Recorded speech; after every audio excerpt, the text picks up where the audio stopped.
So welcome guys on my YouTube channel business studies once again. And हम traditional method complete कर चुके थे और आज का मेरा टॉपिक है modern method of performance appraisal. ठीक है, तो बेसिकली आज हम पढ़ेंगे जो मॉडर्न मेथड है परफॉर्मेंस अप्रेजल के। ट्रेडिशनल हमने कंप्लीट किया हुआ है, जिसने प्रीवियस वीडियो नहीं देखी है वो जाके देख ले। ठीक है, सो स्टार्ट करते हैं। पहला है हमारा मैनेजमेंट बाय ऑब्जेक्टिव्स। जैसा कि नाम से ही पता चल रहा है ऑब्जेक्टिव्स। ठीक है, तो इसके अंदर हम क्या करते हैं, इसके अंदर एक ओवरव्यू देती हूँ मैं आपको इसका। इसके अंदर जो भी सुपीरियर हैं या सुपरवाइजर्स हैं और जो भी सबऑर्डिनेट है, ठीक है, वो क्या करते हैं, वो बैठ के दोनों मिलके गोल सेट करते हैं सबऑर्डिनेट के लिए। ठीक है, कि आपको इस गोल को इस स्पेसिफिक टाइम पीरियड के लिए, वो टाइम पीरियड क्या हो सकता है, या तो 1 ईयर या तो 6 मंथ। ठीक है, इसके अंदर आपको उसको अचीव करना है। तो फिर वो दोनों बैठ के वो गोल बना लेते हैं और फिर अगर वो जो सबऑर्डिनेट है, फिर उसका पीरियोडिक रिव्यू होता है कि उसने उस गोल को अचीव किया है या नहीं किया है। अगर उसने उस गोल को अचीव कर लिया तो उसकी परफॉर्मेंस पता चलती है कि कितनी बेटर है, नहीं किया तो पता चलती है कितनी बेटर नहीं है। ठीक है, तो उसके अंदर हम ये चेक करते हैं, उस जो सबऑर्डिनेट की परफॉर्मेंस है वो ऑब्जेक्टिव से हम चेक करते हैं। ठीक है, तो it is a system that features an agreement by a superior and subordinate on the subordinate's objective for particular period. ठीक है, तो ये एक बेसिकली एक एग्रीमेंट होता है किस किस के बीच में, सुपीरियर के और सबऑर्डिनेट के बीच में। ठीक है, जिसमें दोनों क्या बनाते हैं, सबऑर्डिनेट के लिए कोई ऑब्जेक्टिव बना देते हैं किसी स्पेसिफिक पीरियड के लिए, उसकी परफॉर्मेंस को चेक करने के लिए कि वो कितना एफिशिएंट है, कितना एबल है किसी काम को किसी टाइम लिमिट के अंदर करने के लिए। ठीक है, तो ये होता है हमारा मैनेजमेंट बाय ऑब्जेक्टिव। और फिर उसका हम पीरियोडिक रिव्यू करते हैं कि how well the subordinate achieve those objective, कि कितने अच्छे से उसने ऑब्जेक्टिव को अचीव किया है या नहीं किया है। ठीक है, तो ये हो गया मैनेजमेंट बाय ऑब्जेक्टिव।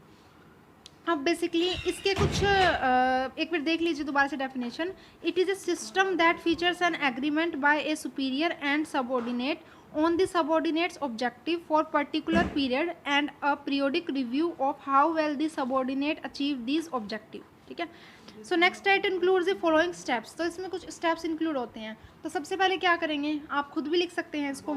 सुपरवाइजर और सबऑर्डिनेट एक स्पेसिफिक ऑब्जेक्टिव बनाएंगे किसी स्पेसिफिक पीरियड के लिए। ठीक है, उसके बाद क्या होगा, जो सबऑर्डिनेट है वो एक प्लान सेट करेगा उन ऑब्जेक्टिव को अचीव करने के लिए। ठीक है, तो फर्स्टली क्या करेंगे, supervisor and subordinate mutually agree on specific objective for specific period. मतलब यूँ नहीं कि सुपरवाइजर ने अकेले ने बनाया, वो दोनों मिल के, ठीक है, एक गोल सेट करेंगे, एक ऑब्जेक्टिव सेट करेंगे और फिर वो ऑब्जेक्टिव सबऑर्डिनेट को दे दिया जाएगा।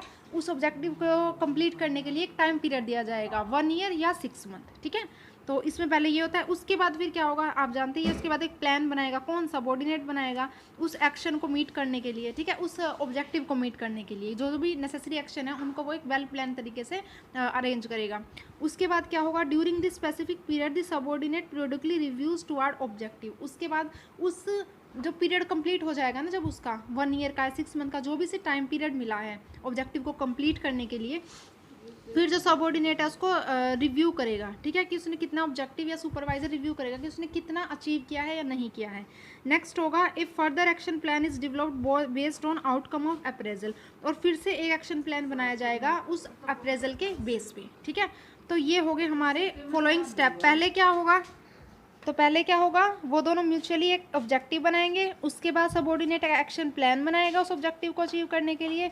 उसके बाद उस स्पेसिफिक पीरियड के बाद उसका पीरियोडिकल रिव्यू होगा एंड देन क्या होगा, एक फर्दर एक्शन प्लान बनाया जाएगा। अगर उसने तो अचीव कर लिया है ऑब्जेक्टिव को तो एक और एक्शन प्लान बनाया जाएगा। लेकिन अगर उसने अचीव नहीं किया है तो क्या किया जाएगा, उसको टाइम दिया जाएगा और उस ऑब्जेक्टिव को कंप्लीट करने के लिए। ठीक है, और इससे हम इसकी परफॉर्मेंस पता चल जाएगी कि कितना वो एबल है किसी काम को किसी टाइम लिमिट के अंदर करने के लिए। ठीक है, कितना उसको मतलब एबिलिटी है उसकी। तो ये हमारे कुछ स्टेप्स थे। नेक्स्ट आता है हमारा एडवांटेजेस। तो एडवांटेजेस के अंदर क्या क्या आएगा, इट प्रोवाइड्स एन ऑब्जेक्टिव। सबसे पहली बात तो एक ऑब्जेक्टिव सेट कर देता है। ठीक है, अगर हमें पता हो हमारा कोई ऑब्जेक्टिव है तो हम उसको कंप्लीट करने के लिए हमें एक डायरेक्शन मिल जाती है कि हमें किस डायरेक्शन में काम करना है। ठीक है, तो वो उसको एक ऑब्जेक्टिव प्रोवाइड करवा देता है, जिससे क्या होगा, अगर हमें कोई डायरेक्शन पता है तो हम अपने प्लान अच्छे से बना पाएंगे, हमारा कॉन्फिडेंस डेवलप होगा, हम अच्छे से उस काम को टाइम लिमिट के अंदर कंप्लीट करेंगे। एक टाइम लिमिट भी देते हैं ना, क्योंकि इसके अंदर तो एक टाइम लिमिट के अंदर हमें आ जाएगा कि हम किस तरीके से अपने काम को कंप्लीट करें। उससे हमें हमारे अंदर इससे अलग अलग स्किल्स डेवलप्स होंगी कि किस तरीके से हम इतने टाइम लिमिट के अंदर किसी काम को कंप्लीट कर सकते हैं या नहीं कर सकते, ठीक है। तो it provides an objective, it based on performance, मतलब कि परफॉर्मेंस से बेस्ड होता है ये मेथड, क्योंकि इससे जो परफॉर्मेंस है ना वो इम्प्रूव होती है उस पर्सन की। कैसे कि वो किसी टाइम लिमिट के अंदर काम को करना सीख जाता है, ठीक है। अगर वो तो उस गोल को अचीव कर लेता है तो इससे उसका जो सेल्फ कॉन्फिडेंस है ना वो इंक्रीज होता है। उसे पता है कि इतने टाइम के अंदर उस काम को किस किस तरीके से वो कर सकता है, ठीक है। उसको नए नए आइडिया डेवलप होते हैं उस काम को करने के, ठीक है। तो it is based on performance, it gives direction and self control. अच्छा, ये मैंने बता दिया आपको कि वो डायरेक्शन देता है और सेल्फ कंट्रोल देता है। मतलब अगर हमें पता है हमारे पास इतना टाइम है, ठीक है।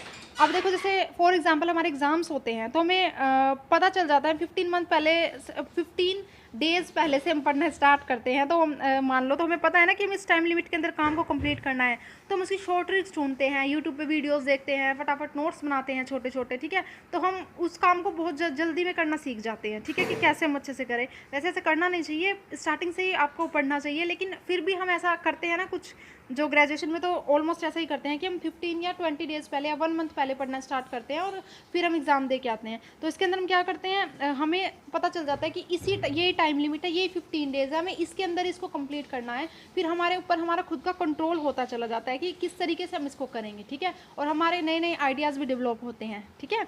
तो it gives direction and self control. Next है इट इम्प्रूव देयर परफॉर्मेंस।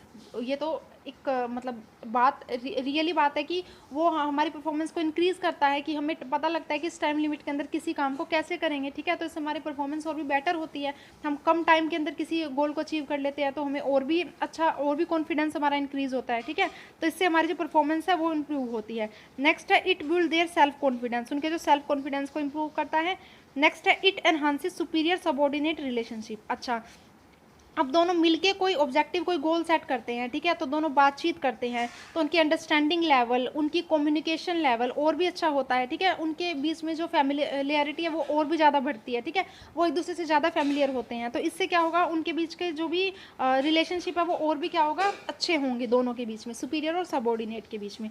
इसके बाद आएगा इट इम्प्रूव्स कम्युनिकेशन। कम्युनिकेशन को भी इम्प्रूव करता है, क्योंकि जब बातचीत करेंगे तो हम एक दूसरे को समझने का और भी बेहतर मौका मिलता है, ठीक है। तो इट इम्प्रूव्स कम्युनिकेशन। नेक्स्ट है maximum utilisation of human resources.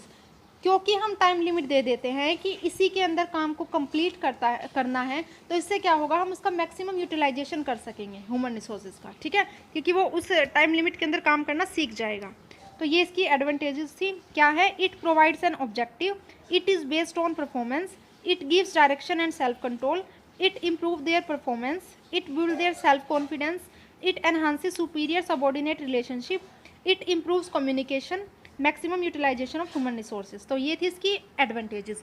अब इसकी कुछ डिसएडवांटेजेस भी है, ठीक है। तो हम डिसएडवांटेजेस की बात कर लेते हैं। तो ये है इसकी डिसएडवांटेजेस। देखिए, सबसे पहली बात तो it emphasis on measurement and quantification rather than qualification. क्या मतलब है इस लाइन का, कि वो क्या करते हैं, हम एक ना टाइम लिमिट सेट कर देते हैं कि आपको ये गोल इसके अंदर आपको कंप्लीट करना है कैसे भी, ठीक है। अब एक बात बताओ, तो वो उसने अगर जल्दबाजी में ऐसे ही कोई चीज़ फटाफट कंप्लीट करने के लिए उसने कोई भी शॉर्टकट ट्रिक लगाई है, उसको ढंग से नहीं किया है, क्वालिटी उसकी इतनी अच्छी नहीं आई है, काम पूरा हो गया है, ठीक है। क्योंकि हमने यही किया था, हमने गोल सेट किया था, हमने बोला कि आपको इस टाइम लिमिट के अंदर कंप्लीट करना है, तो उसने वो क्वांटिटी जो भी वर्क की थी वो कंप्लीट करने की पूरी कोशिश की और उसने जैसे तैसे करके कंप्लीट कर भी लिया, लेकिन उसकी क्वालिटी अच्छी नहीं आई है उस काम की, क्योंकि उसके लिए प्रॉपर टाइम नहीं था। क्योंकि वो ऐसा भी तो हो सकता है ना कि जो गोल हमने सेट किया है वो अचीवेबल ही ना हो इतने दिन में, तो प्रॉपर टाइम नहीं था, तो उसने क्वांटिटी पे ज़्यादा फोकस किया रेदर देन क्वालिटी के ऊपर, ठीक है। तो ये जो मेथड है ये क्या करता है, ये मेजरमेंट और क्वांटिफिकेशन पे ज़्यादा फोकस करता है रेदर देन क्वालिफिकेशन। नेक्स्ट है it evaluation based on goal attainment. जो इसकी इवेल्युएशन है परफॉर्मेंस की, इसमें हम क्या करते हैं कि हम गोल पे ज़्यादा फोकस करते हैं कि गोल अचीव हुआ है या नहीं हुआ है। मान लो कोई काम है, ठीक है, तो वो 6 मंथ में नहीं कंप्लीट हो पाया, लेकिन उस पर्सन ने उस काम को किया बड़े अच्छे तरीके से, जितना भी किया है, ठीक है, कंप्लीट नहीं हो पाया, तो लेकिन उसकी कुछ वैल्यू तो नहीं होती ना। फिर हम किसको प्रेफरेंस देते हैं, गोल अटेनमेंट को, कि उसने अचीव किया है या नहीं किया है, और उसकी परफॉर्मेंस को हम उसी बेस पे जज करते हैं कि उसने अचीव किया है या नहीं किया है, ठीक है। Next it is time consuming process. इसमें क्या होता है, पीरियोडिकली रिव्यूज़ होते हैं, तो रिपोर्ट प्रिपेयर करनी पड़ती है, मीटिंग्स होती है, तो एक बहुत ही टाइम कंज्यूमिंग प्रोसेस होता है और इससे जो उसकी डे टू डे एक्टिविटीज़ है उस पर भी इफेक्ट पड़ता है, उसके जो डे टू डे वर्किंग है उस पर भी इफेक्ट पड़ता है, ठीक है, क्योंकि उसको अपना ज़्यादा टाइम किस में, रिपोर्ट प्रिपेयर करने में, अपना मीटिंग में, इनमें देना पड़ता है, तो उस चीज़ पे भी उसका बहुत इफेक्ट पड़ता है, ठीक है। नेक्स्ट है lack of support of from top management. अब एक बात बताइए, जो सारी पावर होती है वो किस में वेस्टेड होती है, टॉप मैनेजमेंट के पास। तो आप सोचिए, अगर कोई सुपरवाइज़र है, अगर उससे उसके एम्प्लॉय से या सबॉर्डिनेट से उसके रिलेशनशिप अच्छे नहीं है, ठीक है, तो वो क्या करेगा, वो ऐसा गोल सेट कर देगा उसके लिए कि वो जो अचीवेबल ही ना हो, ठीक है। तो ऐसा गोल अगर वो सेट कर लेते हैं मिलके, अनरियलिस्टिक सा गोल, तो क्या होगा, उनकी जो परफॉर्मेंस है वो क्या होगी, डिक्रीज हो जाएगी इंप्रूव होने की बजाय। उसका जो सेल्फ कॉन्फिडेंस है, उसका जो कॉन्फिडेंस लेवल है वो भी डिक्रीज हो जाएगा, क्योंकि उसे लगेगा कि उसके अंदर एबिलिटी नहीं है उस काम को उस टाइम लिमिट के अंदर अचीव करने की, ठीक है। तो इससे क्या हो सकता है, उल्टा भी हो सकता है, उनका जो मोटिवेशन लेवल है वो डिक्रीज हो जाएगा, उनका कॉन्फिडेंस लेवल डिक्रीज हो जाएगा, उनकी जो परफॉर्मेंस है ओवरऑल उस पर भी इफेक्ट पड़ेगा, उनकी जो day to day working activities है उस पर भी इफेक्ट पड़ेगा, ठीक है। तो एक ये डिसएडवांटेज है। नेक्स्ट है इनफ्लेक्सिबिलिटी। इनफ्लेक्सिबिलिटी है कि जो गोल सेट कर दिया है किसी टाइम पीरियड के लिए वो गोल ऐसे ही रहेगा, ठीक है, उसमें हम कुछ बदलाव नहीं ला सकते। तो ये इनफ्लेक्सिबल सा हो जाता है कि आपने इतने टाइम पीरियड के लिए ये गोल सेट कर दिया और इसको आपको कंप्लीट करना ही है। ऐसा भी तो हो सकता है ना कि कई बार उससे ज़्यादा इंपॉर्टेंट काम होते हैं, लेकिन हम, क्योंकि हमें अपनी परफॉर्मेंस को अच्छा प्रूव करना है, तो हम क्या करेंगे, हम उस पर ज़्यादा फोकस करेंगे, ठीक है, रैदर देन जो नेसेसरी हमें पहले करने चाहिए उन काम को छोड़ के। तो इससे क्या होगा, इससे भी हमारी परफॉर्मेंस डिक्रीज़ हो जाएगी और जो हमारी ऑर्गेनाइजेशन है उसका भी जो इम्प्रूवमेंट है वो भी डिक्रीज़ हो जाएगा। तो ये इनफ्लेक्सिबल होता है, ठीक है। नेक्स्ट है आपका नेक्स्ट है emphasis on short term goals. ये शॉर्ट टर्म गोल्स मतलब 1 ईयर गोल हो गया, 6 मंथ गोल हो गया, इन पे ज़्यादा फोकस करते हैं comparison to long term goals के, ठीक है। तो इन पे ज़्यादा फोकस करते हैं और आपको पता है कि किसी भी जो कंपनी होगी, कोई भी इंडिविजुअल हो गया, उसकी परफॉर्मेंस को इम्प्रूव करने के लिए जो लॉन्ग टर्म गोल्स है वो भी बहुत इंपॉर्टेंट रोल प्ले करते हैं। लेकिन हम अपनी इस शॉर्ट टर्म गोल को अचीव करने के लिए हम लॉन्ग टर्म गोल को क्या करते हैं, निगलेक्ट कर देते हैं और इससे भी हमारी परफॉर्मेंस क्या हो जाती है, डिक्रीज हो जाती है। Next lack of advocate skills and training. अगर कोई ऐसा आपका सुपीरियर है, ऐसा कोई सुपरवाइजर है जिसको मतलब इतनी नॉलेज नहीं है कि वो कोई ऐसा गोल सेट कर दे आपके लिए जो आप अचीव ना कर पाएँ, तो इससे क्या होगा, आपका ही कॉन्फिडेंस लेवल डाउन होगा ना।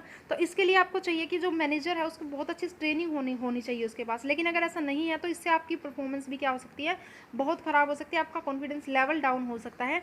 तो ये सब थी इसकी डिसएडवांटेजेस, एक बार देख लीजिए। It emphasis on measurement and quantification rather than qualification, it evaluation based on goal attainment, its time consuming process, lack of support from top management, inflexibility, emphasis on short term goals, lack of advocate skills and training, ठीक है। अब हम चलते हैं, ये है हमारा next method जो कि है human asset of accounting method. अब इसके अंदर हम क्या करते हैं, इसके अंदर हम बेसिकली जो हमारे जो ह्यूमन एसेट है, ठीक है, उनकी वैल्यू हम किससे देखते हैं, मनी से, कि कितना मनी, कितने एक्सपेंसेस होते हैं उनके ऊपर, ठीक है। जो हमारे जो भी एम्प्लॉयज़ काम कर रहे हैं, हम उसको एक एसेट की तरह कंसाइडर करते हैं और फिर हम देखते हैं कि कितनी वैल्यू है उसकी फर्म में या कितना हमारा जो कॉस्ट आ रही है उनके ऊपर, ठीक है। उससे फिर हम देखते हैं कि इनकी परफॉर्मेंस कैसी है। तो अगर सिंपल भाषा में समझाऊं तो हम जैसे कोई एम्प्लॉय है कि उसके ऊपर उसकी ट्रेनिंग पे कितना खर्चा हो रहा है, उसको कितना टाइम लगता है काम करने में, ठीक है। तो इस तरीके से हम इसमें इवेल्युएट करते हैं उसको एक एसेट की तरह मान के, ठीक है। तो it refers to activity devoted to attaching money estimate to the value of a firm's internal human organization, ठीक है। तो हम मनी से एस्टिमेट करते हैं कि हमारी ऑर्गेनाइजेशन की परफॉर्मेंस कितनी अच्छी है या नहीं है, ठीक है, हमारी जो इंटरनल ह्यूमन ऑर्गेनाइजेशन है। And it's external customer goodwill, कि उसकी जो एक्सटर्नल कस्टमर गुडविल है वो कैसी है, कितनी अच्छी उनकी इमेज है, रेपुटेशन है, ठीक है। ये इन सब चीज़ों से हम इवेल्युएट करते हैं और हम जो ह्यूमन हमारे जो एम्प्लॉय काम कर रहे हैं उसको एक एसेट की तरह कंसाइडर करते हैं, ठीक है। It include assigning, budgeting and reporting the cost of human resources in an organization. इसके अंदर क्या क्या इंक्लूड होता है, असाइन करना, बजटिंग करना, रिपोर्टिंग करना कि कॉस्ट क्या है ह्यूमन रिसोर्स की, और उसके बेस पे हम परफॉर्मेंस को चेक करते हैं किसी एक एम्प्लॉय की या एक ओवरऑल जो भी वर्क ग्रुप है, ठीक है, उसकी परफॉर्मेंस को हम डिफाइन करते हैं। तो ये था human asset of accounting method. It is refers to activity devoted to attaching money estimate to the value of a firm's internal human organization and its external customer goodwill. It include assigning, budgeting and reporting the cost of human resource in an organization, ठीक है। Next हमारा 360 degree feedback. 360 degree feedback क्या होता है, इसे हम क्या करते हैं, हम फीडबैक लेते हैं सबसे, ठीक है, किसी एक इंडिविजुअल के बारे में, एम्प्लॉय के बारे में, सबसे हम फीडबैक लेंगे। उसमें कौन कौन आएगा, इसके अंदर हम लेंगे जैसे कि हो गए हमारे मैनेजर हो गया, सुपरवाइजर हो गया, पीयर्स हो गए, क्लाइंट्स हो गए, कस्टमर्स हो गए, ठीक है। The employee also complete a self evaluation, जैसा कि मैंने आपको पहले पढ़ाया हुआ है ना, जो परफॉर्मेंस इवेल्युएशन के अंदर की सेल्फ इवेल्युएशन भी करते हैं वो, तो ये सब कुछ इसके अंदर 360 डिग्री फीडबैक के अंदर इंक्लूड होता है, ठीक है। इसमें हम किसी भी एम्प्लॉय के बारे में, उसकी डे टू डे जो वर्किंग एक्टिविटीज़ है उसके बारे में हम रिव्यू लेते हैं, उसके जो सुपरवाइज़र है उसके साथ जो काम कर रहे हैं, पीयर्स हो गए, क्लाइंट्स हो गए, ठीक है, एम्प्लॉयज़ हो गए, और जो वो अपना खुद का भी एक सेल्फ एवेल्यूशन करके देता है, फिर हम उसकी परफॉर्मेंस को क्या देते हैं, क्रेडिट रेटिंग देते हैं, ठीक है। तो ये होता है 360 degree feedback. It is design to get feedback from all the key players and employees impact in their day-to-day activities, and these key players are managers, supervisor, PS, clients and customer. The employee also complete a self evaluation, ठीक है। Next आएगा हमारा behaviourally and code rating scale, मतलब bars, एक ये method भी होता है। इसके अंदर हम क्या चेक करते हैं, it is a measuring system which rate employees और trainees according to their performance and specific behaviour patterns, मतलब इसमें हम क्या करते हैं, उसकी परफॉर्मेंस के अकॉर्डिंग और उसके जो बिहेवियर कैसा है, ठीक है, उसके रिलेशनशिप कैसे हैं अपने सीनियर्स के साथ, जूनियर के साथ, इनके बेस पे हम क्या करते हैं, उसको क्रेडिट देते हैं। मतलब इसमें आपका वर्क स्किल्स भी देखी जाती है, जॉब स्किल्स भी देखी जाती है, और आपकी बिहेवियर स्किल्स भी देखी जाती है, ठीक है। तो बिहेवियर बेस पे ज़्यादा फोकस किया जाता है, उसके बेसिस पे आपको फिर रेटिंग दी जाती है कि आप कितने अच्छे हो, कितने अच्छे नहीं है आपका बिहेवियर, ठीक है, उन सब चीज़ों को कंसाइडर करके। तो एक मेजरिंग सिस्टम होता है। It relies on both quantitative and qualitative form of measurement, ये दोनों पे रिलाई करता है। जो हमारा वो था जो हमारा क्या था, अभी ये था ना,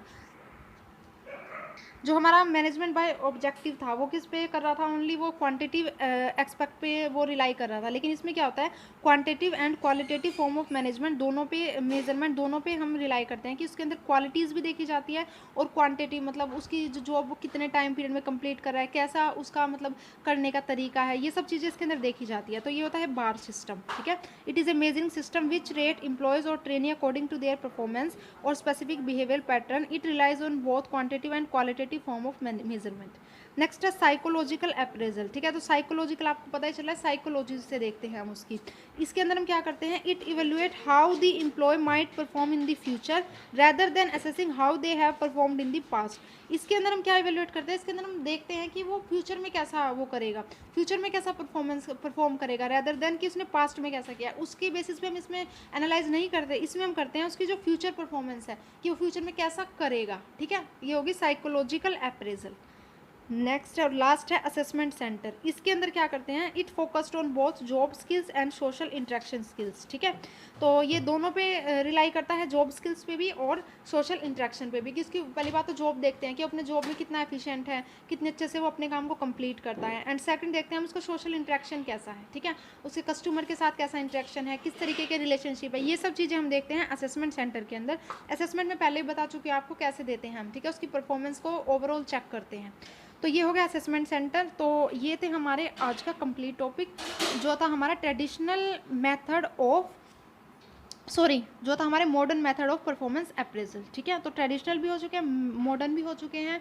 वीडियो अच्छी लगे तो लाइक करना, सब्सक्राइब करना और कमेंट करना, और जो कुछ समझ में नहीं आया उसे कमेंट में पूछ लेना, ठीक है। Thank you.